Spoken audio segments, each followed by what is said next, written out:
사도행전 10장 34절부터 43절 말씀 마음을 집중하시고 함께 읽어보십니다. 베드로가 입을 열어 말을 하되 내가 참으로 하나님은 사람의 외모를 보지 아니하시고 각 나라 중 하나님을 경외하며 의를 행하는 사람은 다 받으시는 줄 깨달았도다. 만유의 주 되신 예수 그리스도로 말미암아 화평의 복음을 전하사 이스라엘 자손들에게 보내신 말씀 곧 요한이 그 세례를 반포한 후에 갈릴리에서 시작하여 온 유대에 두루 전파된 그것을 너희도 알거니와 하나님이 나사렛 예수에게 성령과 능력을 기름 붓듯 하셨음에 그가 두루 다니시며 선한 일을 행하시고 마귀에게 눌린 모든 사람을 고치셨으니 이는 하나님이 함께 하셨음이라. 우리는 유대인의 왕과 예루살렘에서 그가 행하는 모든 일의 증인이라. 그를 그들이 나무에 달아 죽였으나 하나님이 사흘 만에 다시 살리사 나타내시되 모든 백성에게 하신 것이 아니요 오직 미리 택하신 증인 곧 죽은 자 가운데서 부활하신 후 그를 모시고 음식을 먹은 우리에게 하신 것이라. 우리에게 명하사 백성에게 전도하되 하나님이 살아있는 자와 죽은 자의 재판장으로 정하신 자가 곧 이 사람인 것을 증언하게 하셨고 그에 대하여 모든 선지자도 증언하되 그를 믿는 사람들이 다 그의 이름을 힘입어 죄 사함을 받는다 하였느니라. 아멘. 오늘 부활절을 맞이했습니다. 해마다 맞이하는 행사들은 자칫 형식적으로 생각하거나 그렇게 그치기가 쉽죠.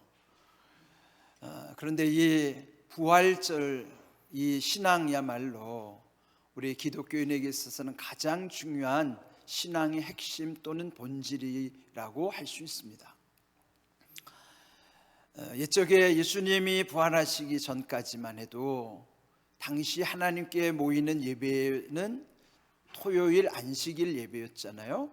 그런데 오늘 우리가 이렇게 주일에 예배를 드릴 수 있었던 이유도 예수님이 부활하신 날을 기념하기 위함인 것이에요. 안식일의 주인이신 예수님이 부활하신 것을 기념하여 토요일 안식일이 부활하신 날 주일로 바뀌어진 것이죠. 그래서 주일 자체가 부활신앙을 다시 갱신하는, 새롭게 하는 예배의 본질인 것입니다.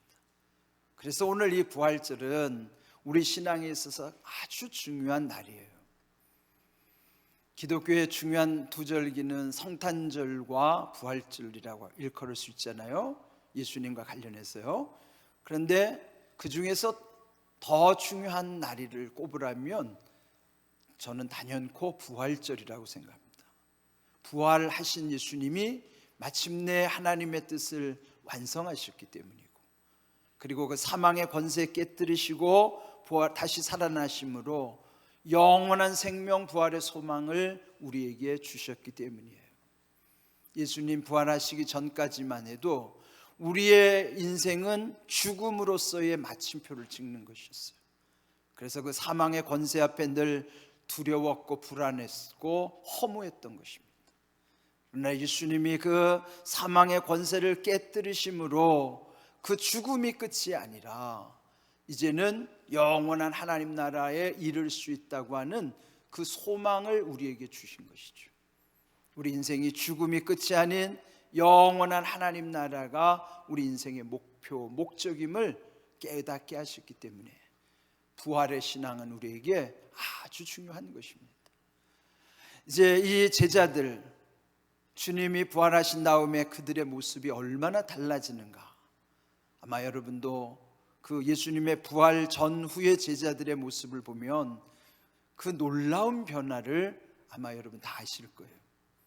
예수님이 십자가의 길을 가실 때 그 제자들은 한마디로 표현하면 패잔병의 모습이었어요. 뿔뿔이 흩어지고 심지어는 예수님을 모른다고 부인했고, 그 예수님을 사랑하고 절대로 배신하지 않겠다고 하는 베드로마저 예수님을 저주했다는 표현도 있어요. 그들의 그 못난 모습 가운데 부활하신 예수님을 맞이했을 때 그 마음이 어떠했겠습니까? 많이 부끄러웠을 것 같아요.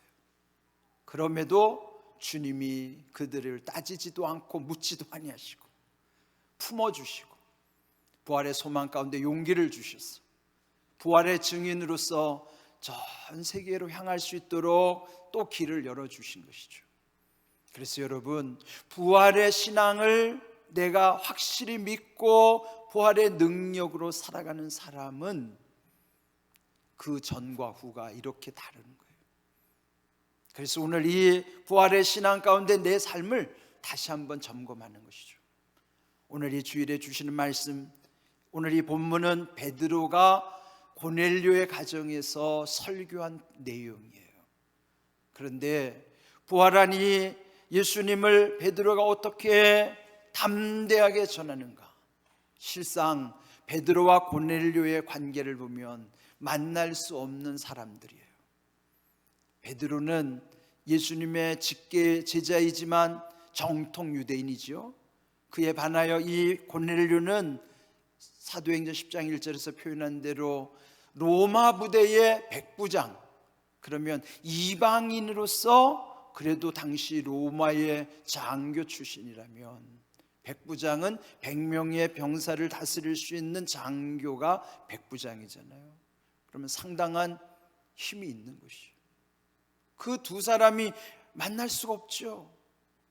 유대인과 이방인일 뿐만 아니라 또 더 베드로에게 있어서 마음의 부담은 그 로마 병정들이 예수님을 십자가에 못 박은 거예요. 어찌 보면 이 로마의 백부장 그 장교를 대한다는 것은 옛적에 예수님을 십자가에 못 박은 원수들일 수도 있어요.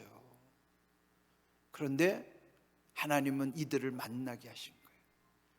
그 만남 가운데 베드로의 이전의 생각들을 정리하게 하시고, 또 오늘 이 제목처럼 내가 깨달았도다, 그 말씀, 깨달았다는 것은 이전에 몰랐던 것을 깨달아 다시 새롭게 알게 하셨다는 거예요. 그러려면 이전에 자기 생각에 굳어졌던 생각들, 그게 깨져야만 새로운 신앙 가운데 세워질 수가 있는 것이죠. 그래서 이제 오늘 이 말씀 34절에 보면요, 그 고넬료를 보면서 베드로는 이렇게 고백하는 거예요. 하나님은 사람의 외모를 보지 아니하신다. 그러면 이전에 자기는 사람의 보이는 쪽에 너무 치중했던 것이죠. 그래서 이방인들에게 전도하기를 꺼려했고 다가가지 않았던 것이죠. 그런데 막상 고넬료를 대해보고 나서 자기의 잘못된 생각을 다 정리한 것이죠.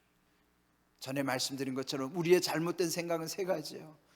한쪽으로 치우친 편견, 미리 판단하는 선입관, 그것이 완전히 틀에 박혀가지고 아예 대화가 되지 않는 고정관념에 매여 있는 경우, 이것은 다 잘못된 내 생각의 틀에서 나오는 거예요.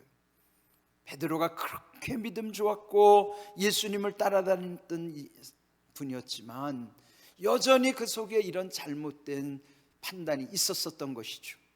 오늘 이 고넬료를 통해서 그것이 다 깨진 거예요.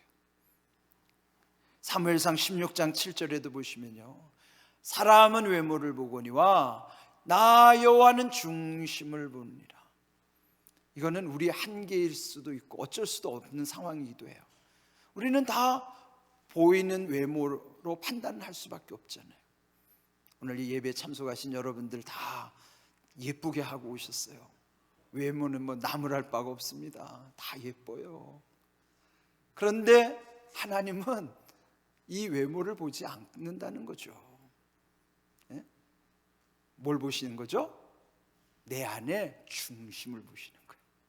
중심은 우리는 몰라요. 여러분이 제 마음을 모르듯이 저도 여러분의 마음을 몰라요. 그런데 우리가 모르는 그 중심과 마음을 하나님은 그것을 보신다는 거예요. 오늘 여러분 다 이쁘게 하고 오셨는데 여러분의 예쁜 외모보다 더 중요한 것은 여러분의 예쁜 믿음이 중요한 거예요. 그 중심, 하나님 보시는 그 중심.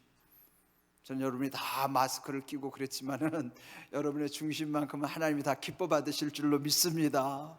그 중심을 보시는 하나님, 그래서 외모로 판단하는 사람들의 그 기준, 자기 그 잘못된 것들을 깨뜨리고 나서 새롭게 깨달은 사실은 35절의 말씀이에요. 각 나라 중 하나님을 경외하며 의를 행하는 사람은 다 받으시는 줄을 깨달았도다. 깨달은 내용, 일부러 제가 옆에다 영어로 써놓은 것은 거기 now라고 하는 영어예요. now, 그게 뭐 지금 깨닫게 되었도다 그 말이에요. 여러분, 사람은 경험을 통해서 마침내 거기서 자신을 돌이키고 깨달아지게 되는 것이죠. 그런데 여기서 깨달음의 사실은 예전에는 이방인들, 즉 우리의 지금 표현으로 말하면 교회를 경계로 해서 교회 안에 들어와 있는 사람과 교회 밖에 있는 사람, 그게 옛날 사고로 말하면 유대인과 이방인의 경계예요. 오늘 우리의 기준으로 말하면 교회 안에 들어와 있느냐 교회 밖에 있느냐, 그런 차이죠. 그런데 이 베드로 생각에는 유대인, 즉 교회 안에 있는 사람들을 하나님이 더 기뻐하실 줄 알았는데, 중심 보시는 하나님은 그 밖에 있는 고넬료를 통해서 그 중심을 보신 거예요. 그 속에 하나님을 경외하는 것, 또 하나님의 의를 사모하는 마음이 그 속에 있었다는 것이죠. 오늘 우리에게도요, 교회 안에 있는 우리는 과연 내 중심이 하나님이 기뻐하시는 중심인가를 우리는 돌이켜 봐야 돼요. 동시에 교회 밖에도 고넬료와 같이 하나님을 믿지 않았던 사람이고 아직 하나님을 모르는 것 같은데도 그 중심이 바른 사람들이 있다 이 말이죠. 의롭게 살려고 갈급해하는 사람들이 있다는 거죠. 하나님은 그들을 기뻐하시는 거예요. 그들을 받아주시는 거예요. 베드로를 지금 그 고넬료 가정에 보내신 까닭은 그 경계 밖에 있던 고넬료를 주님의 교회 안으로 초청하시는 과정이에요. 그럼 오늘 우리는 어떻게 해야 될까요?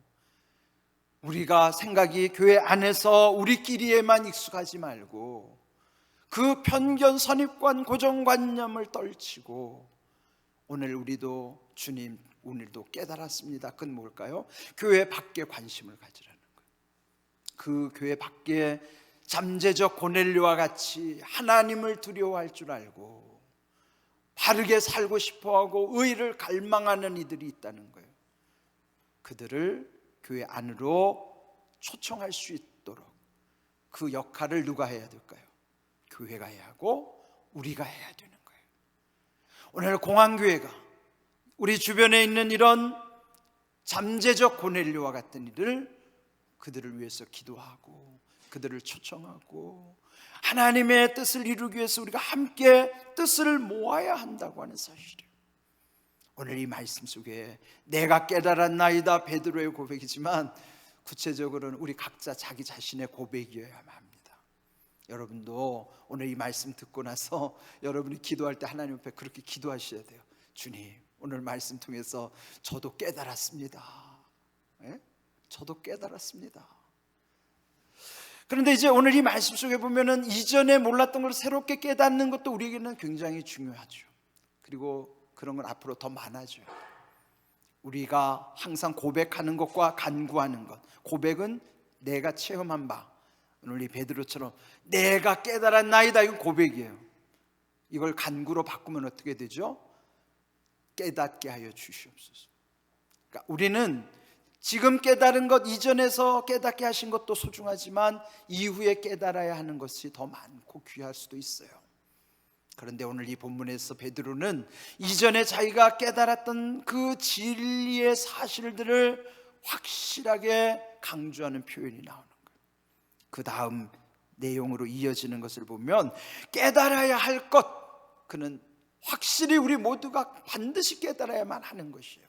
38절, 하나님이 나사렛 예수에게 성령과 능력을 기름 붓듯 하셨음에 그가 두루 다니시며 선한 일을 행하시고 마귀에게 눌린 모든 사람을 고치셨으니 이는 하나님이 함께 하심이라.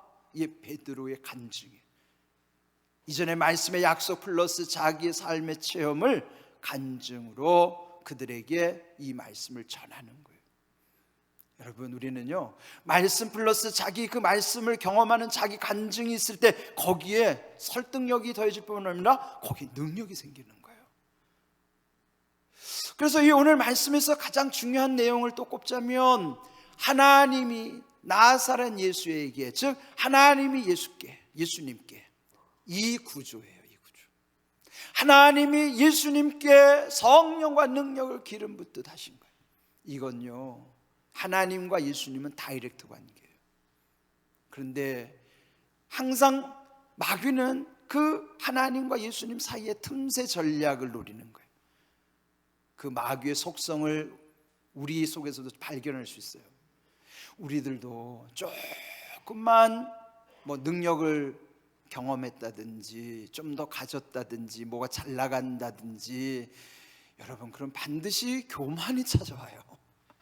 나는 아니야, 그 자체가 교만이에요. 누구든지 찾아와요. 그런데 그 교만은 뭐냐면, 하나님이 예수님께 다이렉트로 주신 것인데 우리는 예수님이 함께 하실 때만이 예수님 능력이 내 능력인 것이에요. 그런데 예수님을 빼고 하나님이 내게 직접 능력을 주셨다고 착각하는 거예요. 그래서 자기 능력으로 오해하고 착각하면 문제가 생길 수밖에 없어요.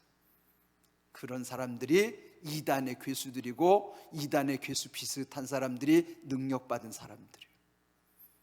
그 대표적인 케이스가 유명한 목사님들이 그런 유혹이 많아요. 저도 이 강단에 설 때마다 두려운 게 그런 거예요. 혹시 나도 예수님의 자리에서 내가 교만해지지 않을까, 그런 거예요. 이거는 아주 명확해야 돼요. 하나님이 예수님께 성령과 능력을 기름 붓듯이 하셨다는 것, 그 외에는요 그냥 도구일 뿐이고, 그냥 은혜 가운데 그냥 우리가 은택을 입은 것밖에 없어요. 자기가 뭘 한 게 아니에요. 여러분이 교회 안에서 절대로 묶이지 마세요. 유명한 사람에게도 묶이면 안 돼요. 무슨 능력 받았다고, 은사가 있다고, 아니에요. 요즘 주님의 이름으로 무당같이 역할하는 능력자들이 교회 안에 얼마나 많은지 몰라요. 교회 안에 무당들이 많다고요. 여러분, 조심해야 돼요. 주님이 하시는 거지 사람이 하는 것처럼 아주 이렇게 교묘하게 만들어가는 분위기들, 그게 여러분이 만약에 두려워지면요 반드시 거긴 올무에 걸린 거예요. 두렵다? 그럼 여러분이 이미 거기 걸려 들어간 거예요. 복음은 두려움이 아니에요. 자유함이에요. 그러니까 그런 분들은 두려우면 교회로 오시고, 도움을 받고 싶으면 주의 종과 또 우리 믿음의 제대로 된 믿음의 우리 같은 분들을 같이 연합을 해야 된다고. 그래서 이게 분명해야 돼요. 하나님이 예수 그리스도께 주신 그 성령과 권능으로 말미암아 그때부터 예수님도 두루 다니시면서 하나님의 일을 행하셨을 뿐만 아니라 마귀에게 눌린 모든 사람을 고치셨는데, 결론은 하나님이 함께 하심이라. 예수님도 그렇게 겸손하게 당신을 드러내지 않으시고, 내가 이렇게 할 수 있는 것은 아버지께서 나와 함께 하심이라고 표현하는데, 우리가 자꾸 교만해지는 유혹을, 우리가 이거 참 주님과 나의 관계가 분명하지 않으면 이거 이길 수가 없어요. 여기서 또 하나 중요한 말씀은 눌린 모든 사람을 고쳐주셨다고 하는 거예요. 이제 보통 전문가들은 만약에 병원 가면 의사 선생님들이 쓰는 용어가 다르고 상담가들이 쓰는 용어가 다르죠. 그래, 그런 것들은 분별할 줄 알아야 돼요. 모든 용어가 똑같지 않아요.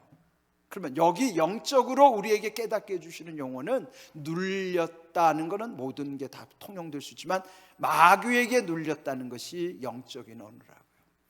그런데 이걸 가지고 병원에 가서도 마귀가 그랬다고 그러는데요 하면 그거는 그쪽 맥락에서는 안 통하는 거예요.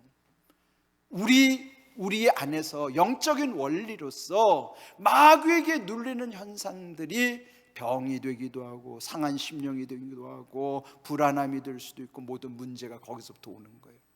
그것을 예수님이 고쳐주셨다 하는 것, 오늘 우리는요 이것이 예수님이 근본적으로 해결해 주실 때만이 풀린다는 것을 기억해야 돼요. 여기 보면 눌려 있다는 것, 여러분의 문제는 대개 보면 눌려 있거나 거기에 이렇게 얽매여 있을 때 거기서부터 문제가 시작되는 거예요. 하나님이 함께 하시는 사람은 예수님의 그 능력 가운데 이런 풀리는 은혜를 주시는 거예요. 이걸 담대하게 증거할 수 있었던 것은 베드로가 부활의 신앙을 경험한 이후라는 거예요.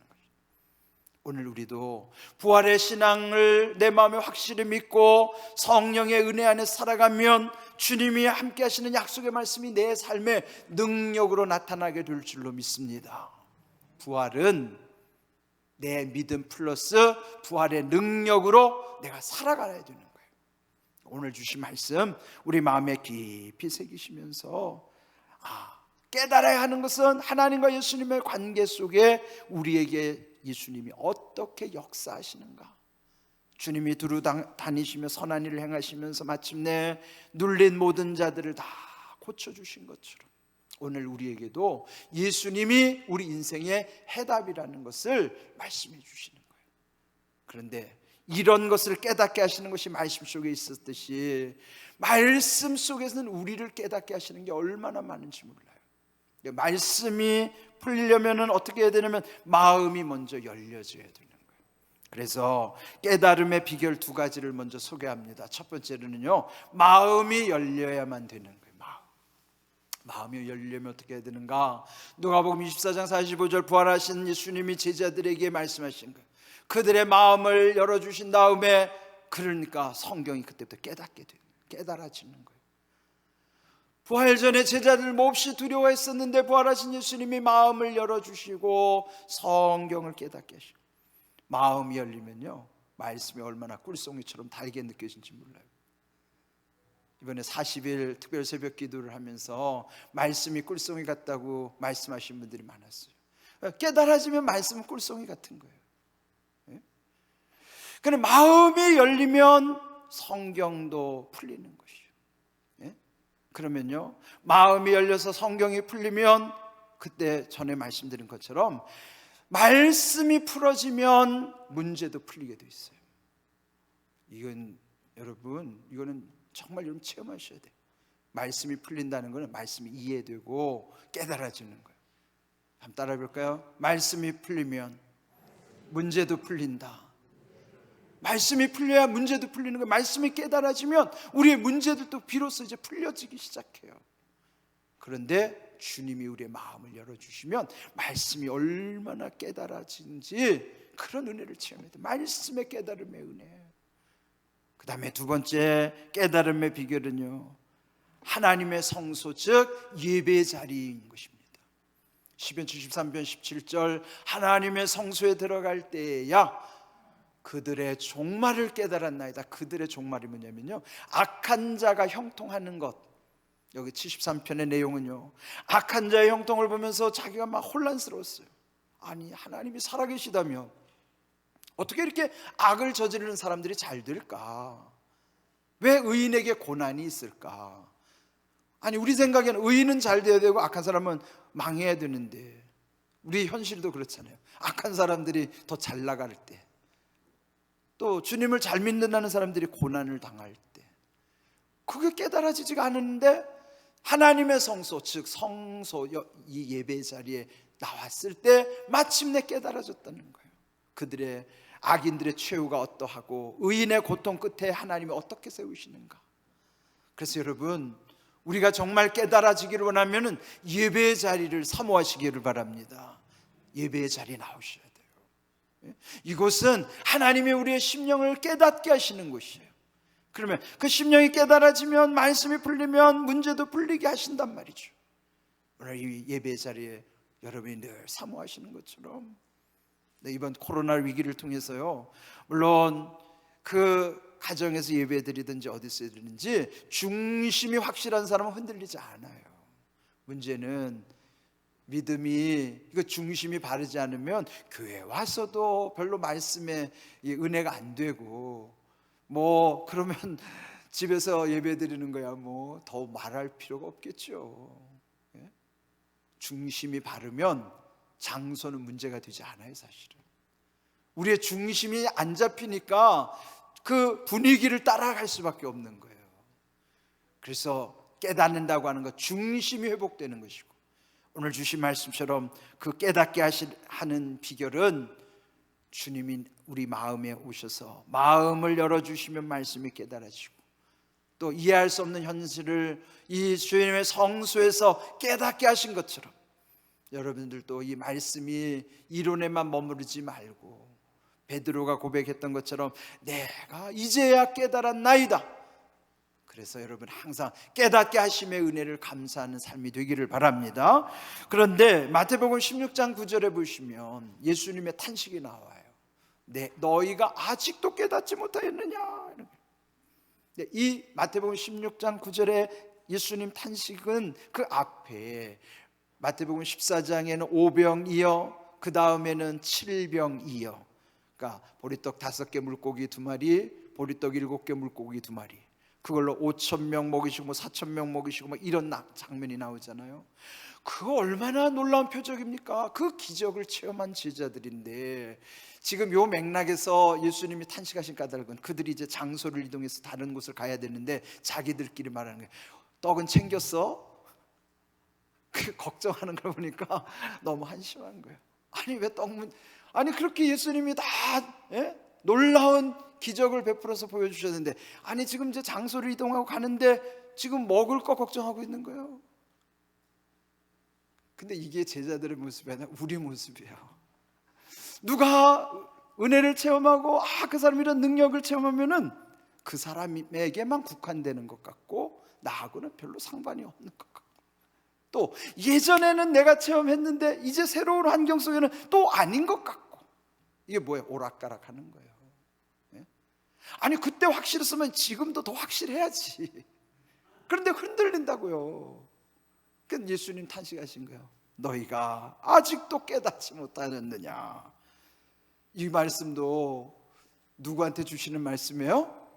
나한테 주시는 말씀이에요. 또 나한테라 하니까 최 목사한테만 주는 것 같구나 이러면 안 돼요. 여러분 한 분 한 분한테 예수님이 지금 탄식하시는 거예요. 우리의 믿음 없음을 탄식하시는 거예요. 아직도 깨닫지 못하였느냐. 그러면 여러분 이 깨달음은 훗날 완전하게 이루는 날은 이 땅이 아니라 하나님의 나라에서요.